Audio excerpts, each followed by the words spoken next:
ವಿಜಯನಗರದಲ್ಲಿ ಲೋಕಾಯುಕ್ತರ ಭರ್ಜರಿ ಬೇಟೆ ಆಗಿದೆ.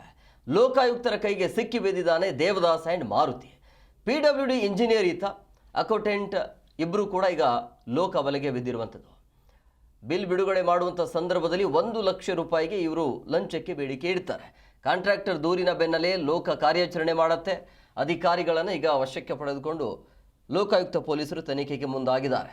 ಲಂಚ ಸ್ವೀಕರಿಸುವಾಗ ಲೋಕಾಯುಕ್ತ ಬಲೆಗೆ ಬಿದ್ದಿರುವಂಥ ಲೋಕೋಪಯೋಗಿ ಇಲಾಖೆಯ ಎಕ್ಸಿಕ್ಯೂಟಿವ್ ಇಂಜಿನಿಯರ್ ಮತ್ತು ಅಕೌಂಟೆಂಟ್ ವಿಜಯನಗರ ಜಿಲ್ಲೆ ಹೊಸಪೇಟೆ PWD ಕಚೇರಿಯಲ್ಲಿ ಟ್ರಾಪ್ ಆಗಿರುವಂಥ AE ಮತ್ತು ಅಕೌಂಟೆಂಟ್ ಹೊಸಪೇಟೆಯ AE ದೇವರಾಜ್ ಮತ್ತು ಈ ಅಕೌಂಟೆಂಟ್ ಮಾರುತಿ ಅಂಥೇಳಿ. ಹೂವಿನ ಹಡಗಲಿಯ ದೂರುದಾರ ಮಹೇಶ್ ಹಲಗೇರಿ ದೂರಿನ ಮೇರೆಗೆ ಸಿಕ್ಕಾಕೊಂಡಿದ್ದಾರೆ.